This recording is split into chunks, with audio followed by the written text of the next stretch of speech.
Guten Tag, mein Name ist Joanna und wie heißen Sie? Ich heiße Achim Dux. Können Sie erzählen, ob Ihre Lehre, Sie machen das selber? Ja, nicht ich, aber meine Frau. Meine Frau macht die Feen und die Figuren, alles aus Wolle.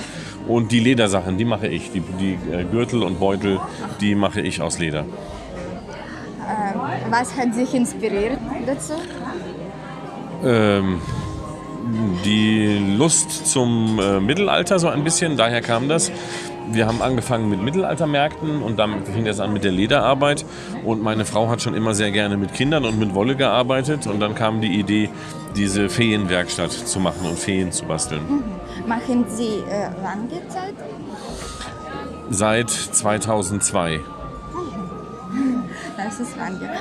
Welche war am schwierigsten Arbeit? Welche Arbeit am schwierigsten ist? Ja, von Ihrer. Also grundsätzlich, wenn man weiß, wie es geht, ist das nicht schwierig zu machen. Es ist einfach nur, es kostet nur Zeit. Es ist alles bloß Übung. Und wie lange ein Stück zum Beispiel von diesem machen? Wenn man so Beutel und Taschen macht, eine Tasche kann manchmal so ein Beutel, da braucht man nicht so lange, das ist vielleicht eine Viertelstunde. Wenn ich eine Tasche mache, dann dauert es auch mal eine Stunde oder 2 Stunden oder auch länger, je nachdem, wie groß und wie komplex das Ganze ist.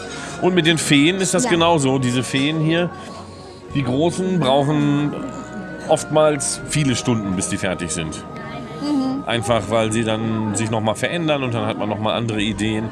Also an manchen weiß ich, dass meine Frau auch tagelang sitzt und daran arbeitet. Okay, danke schön. Ja, bitteschön.